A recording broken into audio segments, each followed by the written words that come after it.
Donc n'hésitez pas, si vous avez, comme d'habitude, si vous avez des questions, je vais courir vers vous, sachant qu'on a dans la foulée du film, on va avoir la rencontre avec notre chère présidente du jury, Géraldine Bellas. Donc n'hésitez pas à vous manifester tout de suite si vous voulez poser des questions. Je vais poser les premières, si vous voulez bien. Maxime, quand j'ai vu le film, la première question que je me suis posée, c'est quand l'avez-vous tourné?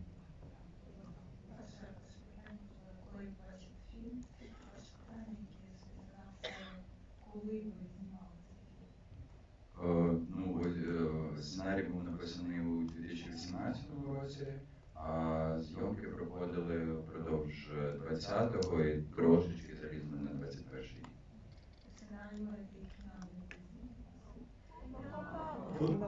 Si vous pouvez approcher le micro. Oui, pardon.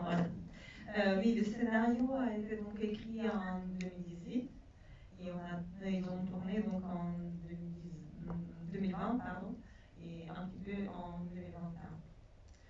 Qu'est-ce qui vous a donné envie de raconter cette histoire? Alors, bien sûr, c'est l'histoire d'une femme, mais c'est aussi l'histoire d'une blessure entre deux pays et d'une incommunicabilité entre deux pays. Звичайно, це історія жінки, але це також це історія між двома країнами і між всім тим, що зараз робить.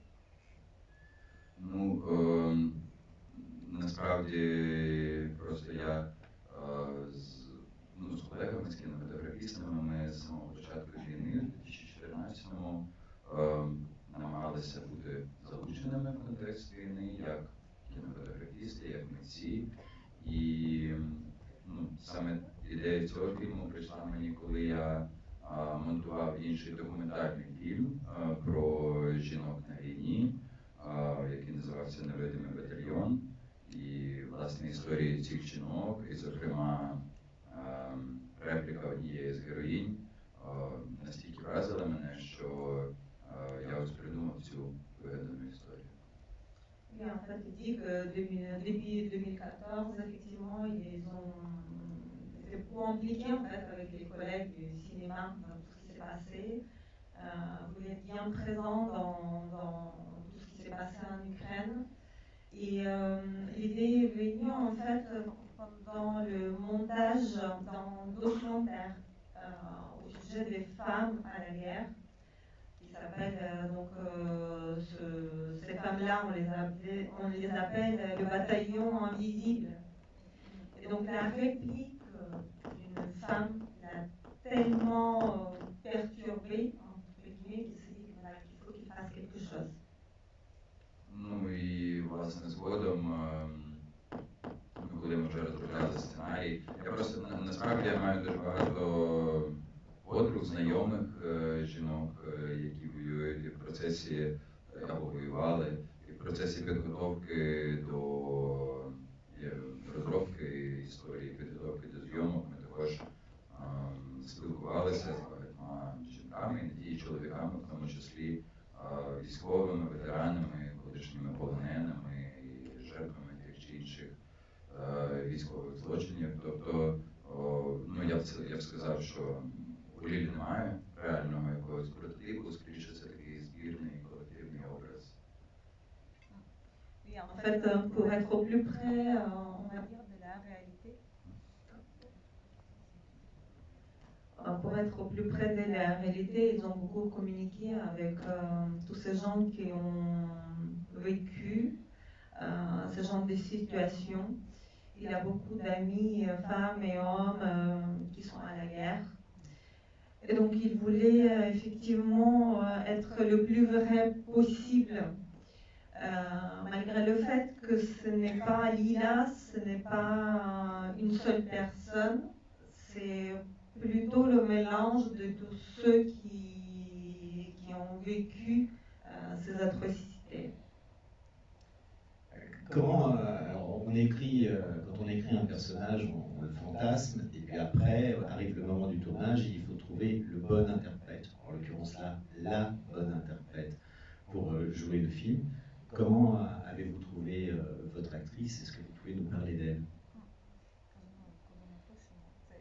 я вибачаюсь, коли ми пишемо цей сценарій, правда, в нас от є якийсь образ, так, який ми будуємо в собі і який би ми хотіли передати в фільмі. Як ми вибираємо актрису, яка зможе це як можна правдивіше відобразити на екрані весь задум? Ну дійсно, тобто, як я вже сказав, це був такий збірний образ, і ми з моєю сценаристкою Іриною Цілик дуже багато спостерігали і хотіли, щоб Ліля дійсно була правдивою і схожою на реальних жінок військових, але щоб вона також була унікальною в чомусь. І ось коли я зустрів Ліду, виконавицю головної ролі, я просто зрозумів, що у неї, окрім якоїсь унікальної природи і таланту, є ще сильна позиція, в принципі, як у артистки, як у громадянки, як у людини. І вона своєю грою цю позицію транслює. Тобто вона не просто грає, виконує команду режисера, вона транслює певну позицію свою. І так я зрозумів, що вона зробить свою власну Лілю, тобто не ту, яку від неї очікуватиме глядач, і не ту, яку від неї очікуватиму я. І я зрозумів, що так історія, в принципі, про це, про жінку, яка бореться за власне бачення свого життя, яке не завжди має відповідати очікуванням зовнішнього світу. І тоді я зрозумів, що треба працювати з Рітою. Так, це дуже цікаво. Вони багато бачили різних актрис.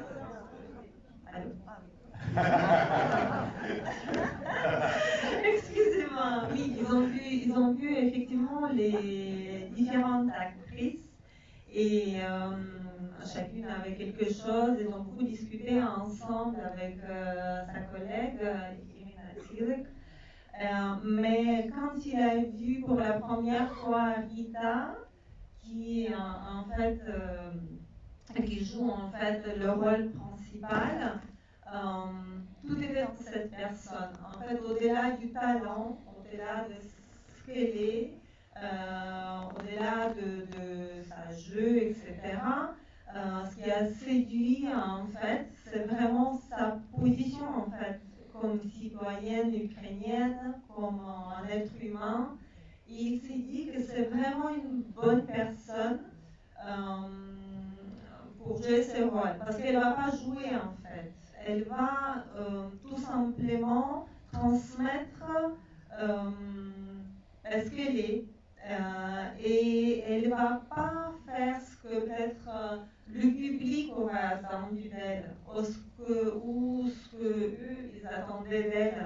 En fait, elle va construire son propre personnage. En fait, elle va construire vraiment Lila, une femme qui se bat pour trouver sa voie, pour survivre dans la situation compliquée. Quand je vois la photo qui est dans le catalogue et que je vois votre héroïne, je trouve qu'il y a une vraie ressemblance entre elle et vous. Alors j'aimerais savoir combien il y a de vous dans le film, parce qu'on dit toujours qu'un premier film, on met beaucoup de soi dans un premier film. Donc combien il y a de vous dans ce film?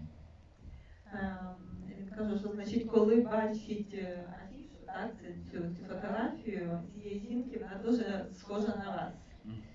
І, ну, певно, енергетично, я думаю, і каже, скажіть мені, будь ласка, скільки є вас самого у цьому фільмі, тому що в перший фільм всі кажуть, що ми дуже вкладаємо багато самого себе. Тобто, чи є це правдою, якщо є, то значить, скільки вас самого у цьому фільмі? Ну, з одного боку, з самого початку, коли до мене прийшла ця історія, як я кажу, в мене не було наміру зняти фільм на таку-то і таку тематику. До мене просто історія прийшла і вимагала внутрішньо бути реалізованою, знятою. Але Але з самого початку я був свідомий того, що це не моя історія. Я не є носієм цих усіх досвідів, які я зображую в фільмі, і деяких не зможу бути ніколи. Тобто я був абсолютно свідомий і намагався якось відповідально підходити до цього. Тобто це історія жінки, яка була військовою, яка була в полоні, історія, яка зазнала сексуального насилля, яка зазнала, яка завагітніла. Тобто, я розумів, що я абсолютно маю мати певну дистанцію до цього. Oui, il dit que, en fait, quand l'histoire elle est venue quelque part, elle est née dans lui, tout simplement elle criait, fais le savoir. Voilà. Par contre, depuis le début, je comprenais que je ne pourrais pas être part de cette histoire, parce que c'est l'histoire d'une femme qui a vécu les choses que moi je n'ai jamais vécues. Et donc j'ai essayé d'être le plus sérieux, responsable possible, et en même temps garder la distance en fait. Pour traduire tout cela sur l'écran. Але дійсно, як ви кажете, що так чи інакше я розумів, що в певному плані я також, як би так сказати, транспоную, переношу якесь просто своє відчуття, цю історію, цю героїню, і намагаюсь, в принципі, через неї передати і своє відчуття, і, в принципі, наш колективний досвід ураженості війною, і травмованості війною. Але і глобально, зрозумівши це був і розуміючи, власне, свою відповідальність і дистанцію перед контекстом, з яким я працюю, але і в прагненні якби універсалізувати це. Я просто хотів, щоб процес створення фільму був якимсь колективним досвідом, і щоб всі залучені у виробництво, вони отримували можливість також привнести своє бачення, свою історію, свою позицію створення цього фільму. Тож я думаю, що я так само присутній в фільмі, як і всі, хто його створював. Я дуже сподіваюся. Mais en fait, ce qu'il voudrait dire, c'est que, effectivement, malgré tout cela, il comprenait bien que quand ils mettaient tous ensemble donc le scénario, écrivaient le scénario, il y avait aussi les sentiments que lui, il avait par rapport à cette histoire, et que de toute manière, ils seront transmis sur l'écran. Ce qui était important, c'est de faire ça le plus vrai possible, le plus près de la réalité. Ça, c'est quelque chose que je pense que je répète assez souvent ici. Et ce qui était important aussi, c'est de transmettre le message de à quel point on est sensible, tous, dans cette situation-là, quelque part perdu. Quelque part cette expérience générale de toute la nation aussi dans cette guerre. Et c'est pour cela qu'il demandait à toute l'équipe de participer, de vraiment faire part de cette histoire, être part de cette histoire et de transmettre aussi leurs sentiments à eux. Le film a été présenté au Festival de Cannes, donc quelques semaines après l'invasion de l'Ukraine par la Russie. Quand on est un jeune cinéaste, normalement, quand on a son premier film présenté à Cannes, ça doit être un grand moment de joie. Là, dans quel état étiez-vous? Film був презентований в Каннах після кількох тижнів з початку повномасштабної війни.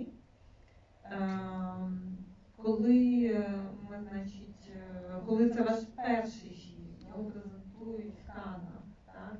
Це має бути відчуття щастя, радості. vous, ваші відчуття? Ну, взагалі, чесно кажучи, у мене є таке стійке відчуття, що ось з початку Великої війни в нас, українців, вже немає якоїсь можливості відчувати якісь однозначні емоції. Тобто просто це завжди супроводжується якимись це завжди суміш якихось неоднозначних відчуттів. І ось коли я зрозумів, що фільм буде в Каннах, тобто про що мріє кожен кінематографіст, я розумів важливість, в першу чергу, цього. Можливо, так, я відчував якусь радість, але важко, чесно кажучи, було сформувати якесь єдине відчуття те саме. Depuis le début de la guerre, on ne peut plus parler d'une émotion pure chez nous. C'est-à-dire que chez vous, je dis, parce que je parle aussi de moi, tous les Ukrainiens ne vivent plus les purs bonheurs, pure joie ou ce genre de choses. C'est toujours quelque part le mélange de plein de choses. Dit comme j'ai su que le film sera présent au festival, mon premier sentiment c'était vraiment c'est important. Voilà. J'ai réalisé l'importance de ce film dans ce moment-là au festival. Et c'est pareil, je ne peux pas dire que j'ai sauté de joie parce que c'était encore une fois le mélange de plein de sentiments ensemble.